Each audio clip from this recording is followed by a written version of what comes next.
Are you sounding as good as you should? And let's even go a step further. Let's say you got a low budget. Are you sounding as good as you could without spending any money? That is what we're going to talk about this week. And as you can tell, I am wound up. I am excited. I just drank a cup of coffee, kind of chugged it. Stay tuned.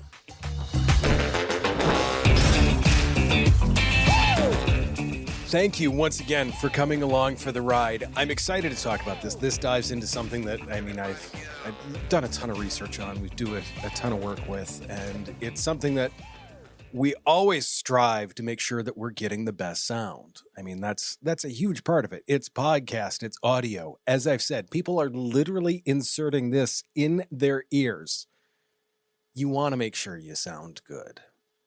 People will forgive bad video. I mean, they don't want super shaky, but look, if the lighting's not perfect, whatever, they can still see you and they still have a good idea of who you are and what you represent. But if you sound bad, boy, that is just gonna leave a big, big black mark on whatever you are doing. And you really, let's face it here. You're doing this more than likely as a branded podcast. This is going to represent your brand. The last thing you want is something that is not going to sound good. So let's dive in to some of the audio basics and figure out what are some of the things that you can do to sound better when you're recording your podcast. Before we do that, do me a quick favor. Make sure that you are subscribed, following all the other stuff if you can. Give us a review. I would love it, because that would help other people find this information, which hopefully you have found helpful. We are here to help, and that's what I want to make sure that we're able to do for as many people as we can. That being said, your microphone has a sweet spot. Unlike your partner, you should be closer to this. In all seriousness, being close to your microphone is a big, big deal. When you guys look, if you're watching the video version of this, you can see I am right up on the microphone. It's just offset a little bit. We'll get into why I do that here in a second, but it's very close to my face. There's a couple of reasons why we do that. Number one, it's for clarity. The closer the microphone is to your face, the more clear you're going to sound. The other piece to that is I've gotten comments before on my voice. I sound very, very different if the microphone is across the room. Why? Bass frequencies have a tendency to die with distance quicker than higher end frequencies. Well, if the microphone's further away, that means it's going to pick up less of that low end frequency that you're talking about. You're going to lose that fullness in your voice. And it doesn't matter. You don't need to have a low voice. Even if you have a high voice, there's low end to it. There's these lower frequencies to it, and those are going to fade out with distance.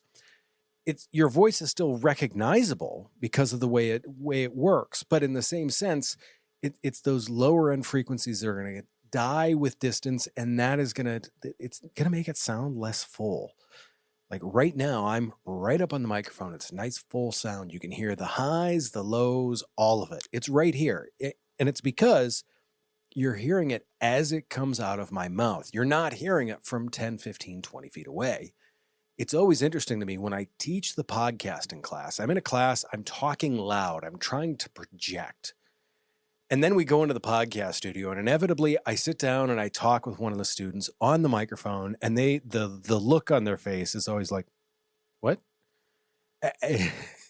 As soon as they hear my voice in the microphone. My microphone voice is very different because I don't need to project. It's right here, right in front of me. I can control my voice. I can get the sound that I want, and it's going to have that fullness to it. Additionally, microphones are sensitive instruments. They are here to pick up noises. You can adjust the sensitivity of a microphone. Now, in many cases, like if you're using your laptop microphone, your cell phone microphone, anything like that, headphones, they're going to adjust that sensitivity automatically. We, in the studio here, we want to control it. We have the ability to control it. So we turn the sensitivity down. What does that do? That makes it so it doesn't hear those those faraway sounds, those outside sounds. It doesn't hear the HVAC system going. It's hot today. We've had a little bit of a hot streak as of recently, and we're not hearing that air conditioning system just running full tilt to try and keep up. In addition, cars going by with loud radios, sirens off in the distance, someone talking outside of the studio. If you've got the sensitivity on the microphone turned way, way, way down, you're not going to hear any of that stuff. And you can do that by being close to the microphone. What I typically go for is we tell people you should be able to like stick your like 3 fingers. I mean, if you look, it's anywhere between 3 and 4 fingers in between your face and the microphone. That is a good distance. We'll also talk here about like some of the other pieces in terms of microphone placement with that. But in terms of distance, 3-4 fingers away from your face is pretty good.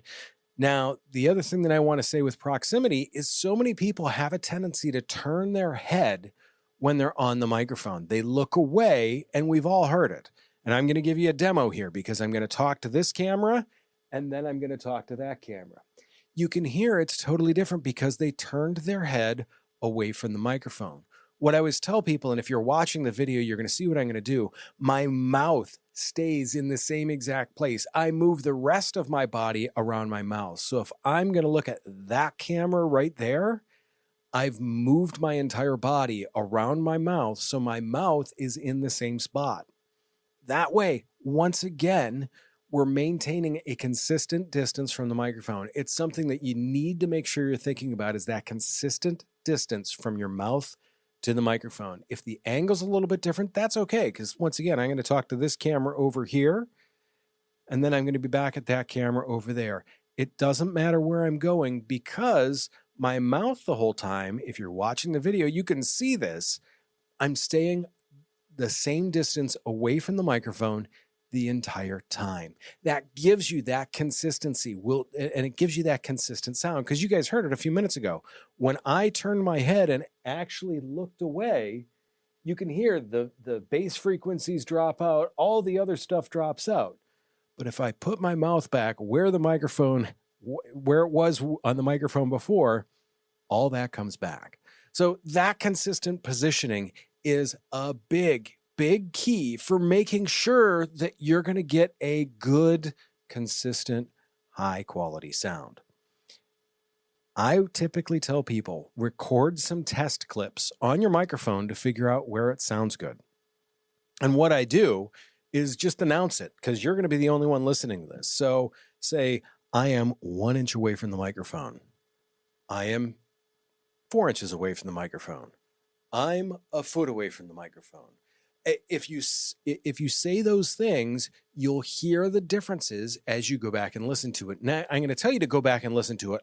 We're going to talk about headphones here in a minute, but it sounds very different when you listen to it later than when you're saying it. Because when you're saying it, you're hearing a combination of the headphones and your voice. Whereas if you listen to it just on its own, recorded, you're going to hear exactly what your audience is hearing. And that's a key. So another thing that we're going to look at with this is we want to talk about some of those harsh noises that we get. I get so many people that make clicks in the microphone. When they first separate their lips before they talk, they get that click, that, and you're like, that, and it's tough to hear that. So be aware of that. The other one is those harsh P and B sounds. S's can also be kind of difficult. So the thing that I will tell you first off with those clicks is that's just something you need to be aware of. Think about that. That's why we typically suggest headphones when you're in the studio. I'm going to get into headphones more in a minute, but be aware of those mouth clicks and work on those. The next one is the harsh P and B sounds. Now, in my years of working with microphones, I know how to say P words without having the plosives. In most cases, when you talk and people say P words, you end up with that P through the microphone like I've had there for the past 2 or 3. That's, like I said, those are called plosives, because what happens is, let's just go into some microphone basics real quick for you.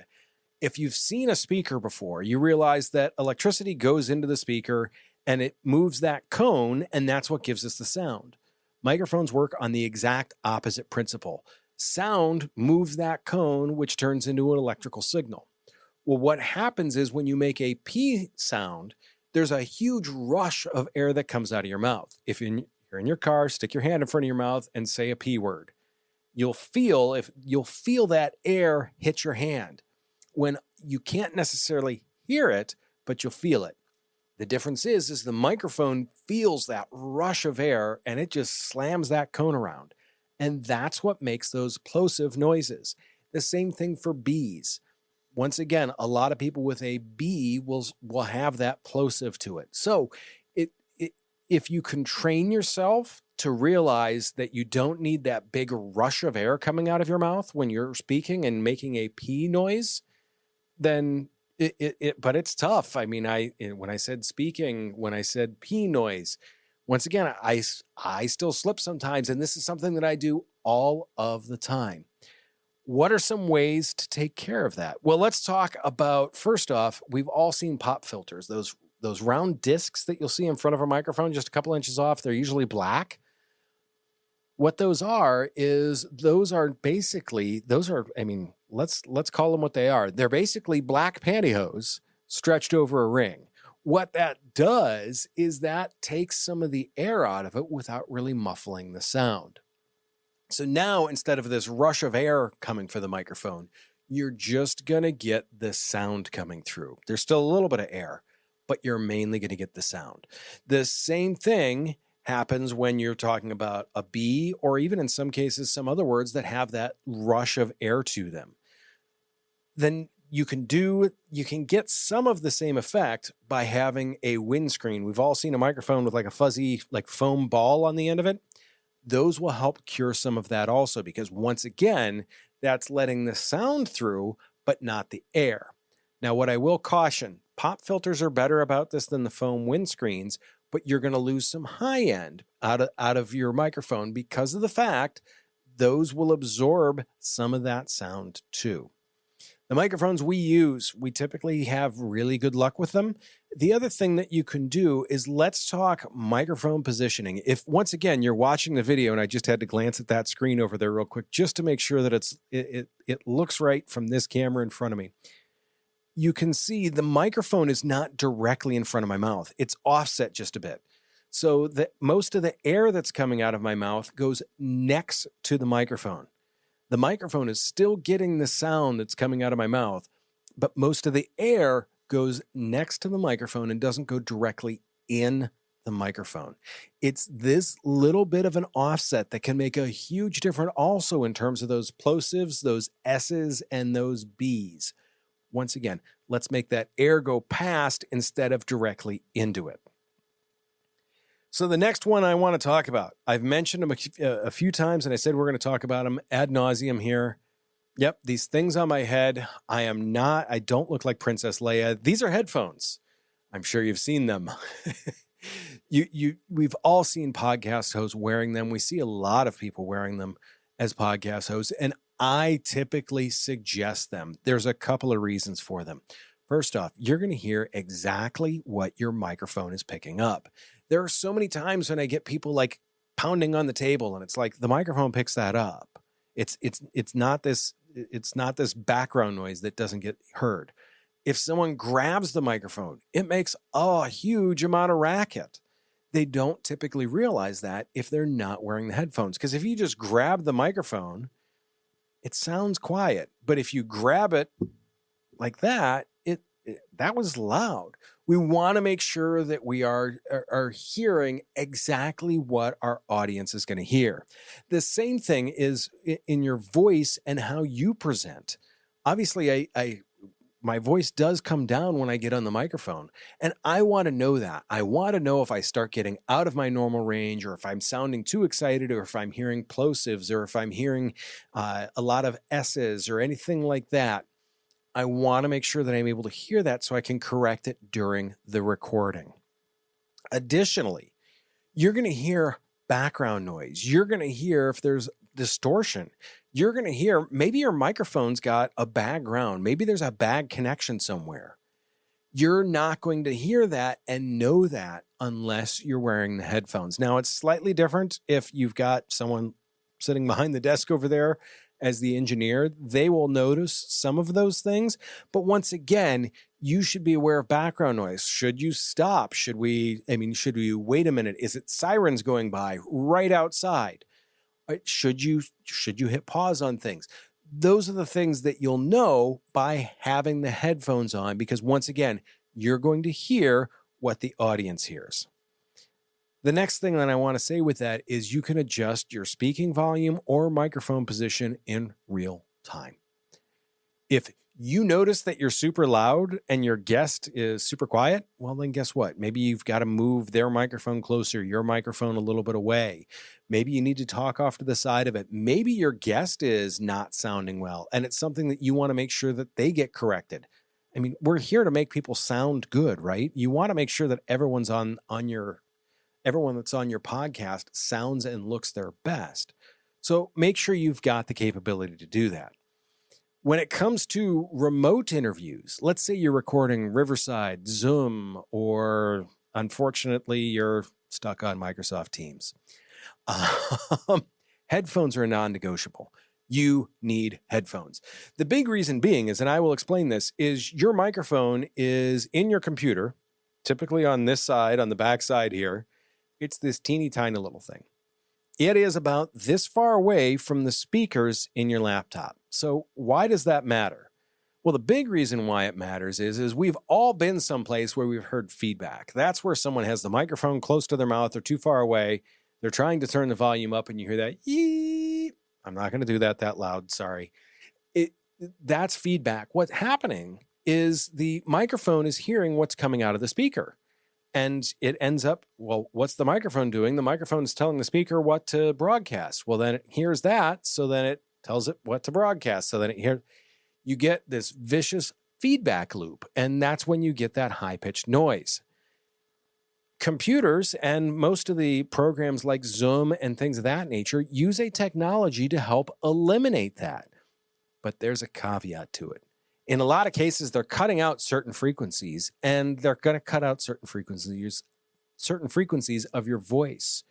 So your voice is going to lose that depth. You're going to lose that robustness to your voice. And in the same sense, that computer is trying to process out. It's trying to figure out, am I hearing the speaker? Am I hearing the person that is speaking? It's trying to figure that out and decipher between those two things. It's amazing. To me, the technology in this that figures that out is absolutely amazing. It's world changing. I mean, think about what happened with Zoom through like 2020 and that. Holy cow, was that amazing. But you're using a lot of processing, and it's going to eliminate some of your voice in that. There's frequencies that it's just going to take out because it's like, nope, this could be feedback, this could be feedback, this could be feedback. If you're wearing headphones, it no longer has to process that. So it's just going to pick up all of the sounds, which that is exactly what we want from that microphone. Now, the one caveat that I am going to say to this is I get a lot of people saying, I don't have headphones. If you are doing a podcast and you are doing remote interviews, you can get headphones online from 100 different places for like $15. This is the cheapest investment that you could make as a remote podcaster to up the level of your podcast. Get a set of headphones. I know some people want to use AirPods, and I guess I would say that's okay, but you don't want to use the microphones in the AirPods. You want to use the microphone in your computer. Why? That's in front of you, and you're talking towards it. The AirPods are picking up all that ambient sound, and that's what they need to, the processing in that is what they are trying to do with that, to try and get to your natural voice. If it is a microphone in front of you, it's going to know what your voice is and work with that. Let's talk about the biggest piece that you really should be starting with. Silence. Wait a minute. I thought we were talking about how to sound better. Yes, silence is the way that you are going to sound better in your podcast.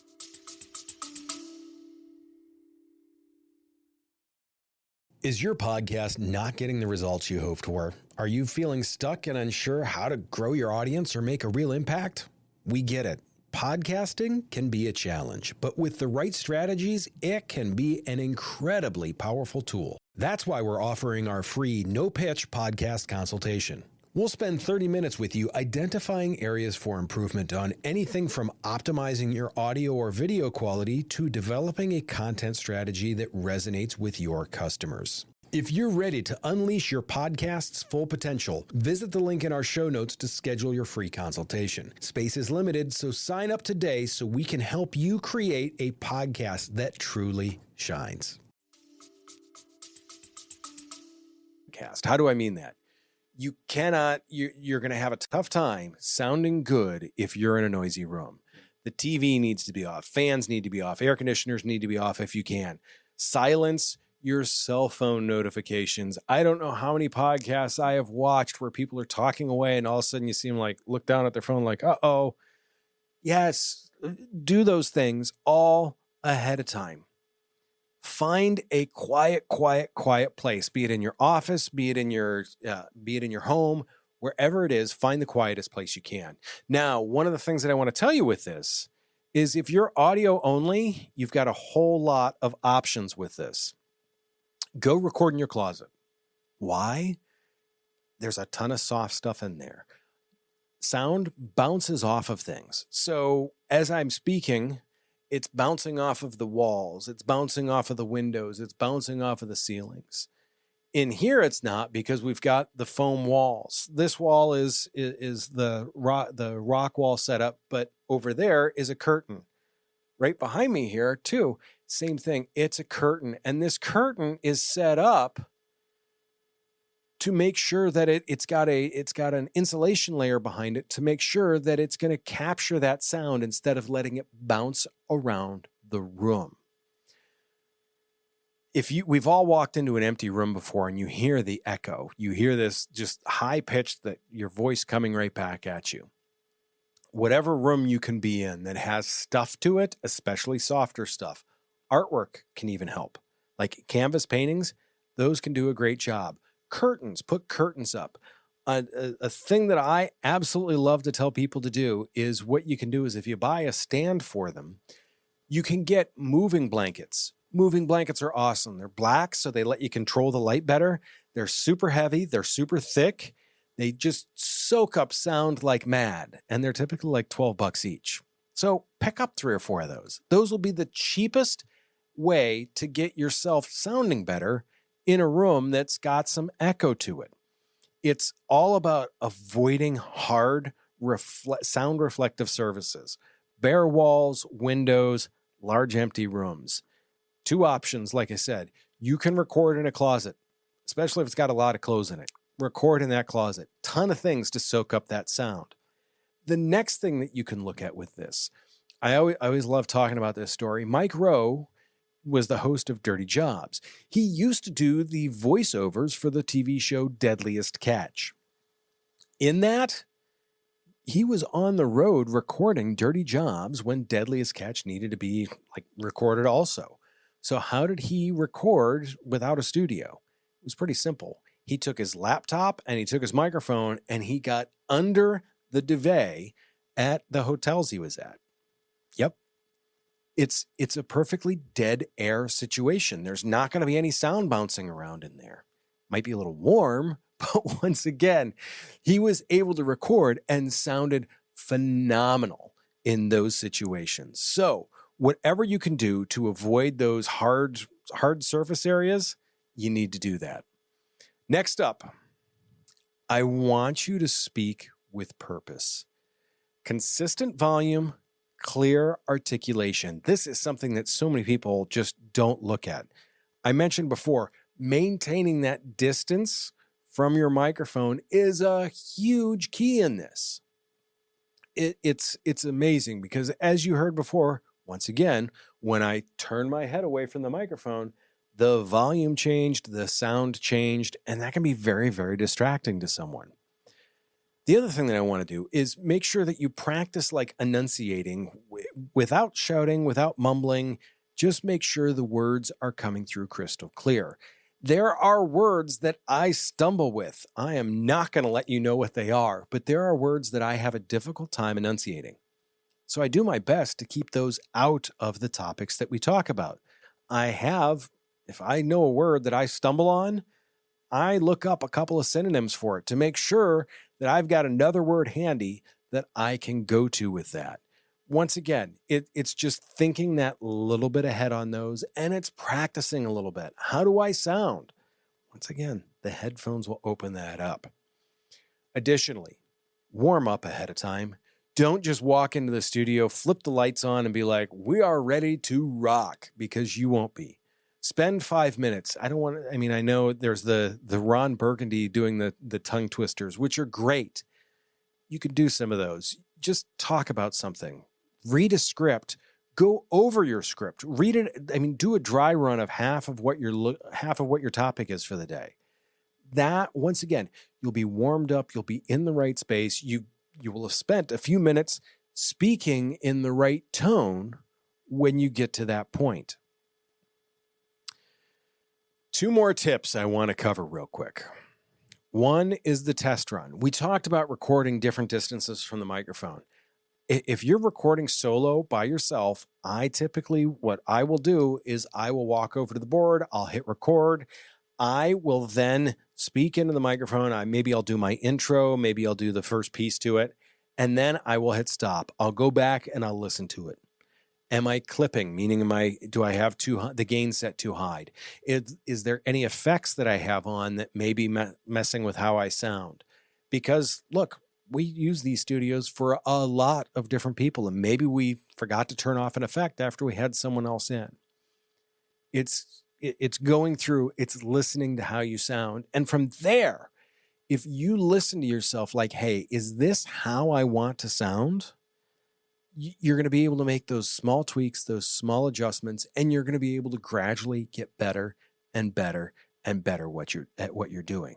But you have to do these tests to make sure that you are going back and listening with that mindset of like, what can I do to get better with this? Last off, I'm going to reach over to the other side of the desk here. Hydrate, hydrate, hydrate, and hydrate. Make sure that you have, keep some water handy. Do not use a plastic jug or a plastic container, plastic water bottle. Those make all sorts of crinkly noises on the microphone. You'll hear those if you're wearing headphones. A jug like this, a sports bottle, anything like that where you can sit, maybe it has a lid as long as it's quiet. Those types of things, keep those handy, but make sure that you drink plenty of water ahead of time. Dry mouth, it's bad during a podcast. Especially on podcasts where there's someone else sitting across the table from me, I periodically take drinks. I want to make sure that I'm not like this cotton dry mouth, like desert face thing going on. I want to make sure that having that moisture in my mouth is there. That makes you sound better, and it makes sure that you aren't having too much saliva in there, but B, it also eliminates a lot of the mouth clicks and some of the other items that you may get. So hydrate, hydrate, hydrate. What all did we go through? We went through a lot, and I'm showing on the clock, we're probably like 25, 26 minutes in, and I thank you for sticking around for that. So the quick review on this, get in your microphone sweet spot, right up on it, up close and personal. If you want, get a pop filter for it to make sure that you can tame those plosives. We don't want to like punch people in the speakers, so to say, or punch them in the ears. Headphones, spend the $12-15. You can get a better set if you want to, but for crying out loud, get a set of headphones. Silence is golden, so make sure that you are finding a spot to record in that is free from distractions, free from televisions. Maybe if your dog barks at the Amazon guy, make sure there's no Amazon deliveries coming. Hang up some stuff that way to pad the walls, so that way you can deaden those rooms. Speak with purpose. Test, test, test, and have a drink of water. I tell you, either water or coffee, mainly because of the fact you want something thin that's not going to stick in your mouth. Some of the other beverages, like sweeter beverages, have a tendency to kind of thicken up saliva in that. I know, a little gross to end on, but that's where we're going to stop this. That all being said, I hope you found this helpful. Do me a favor, if you want more tips on stuff like this, sign up for the newsletter. We'll have that. We're going to have some more information about this and our upcoming podcasts in the newsletter. What we do with it, it's very simple. It's a paragraph that's actionable for you. It's something that you can use in your podcasting or just any video content that you make. It's something that you can use with that right off the bat. We also give you some links for some other information if you want to do more research. That all being said, do me a favor. Take care of yourself. If you can, take care of someone else too. I will see you very, very soon.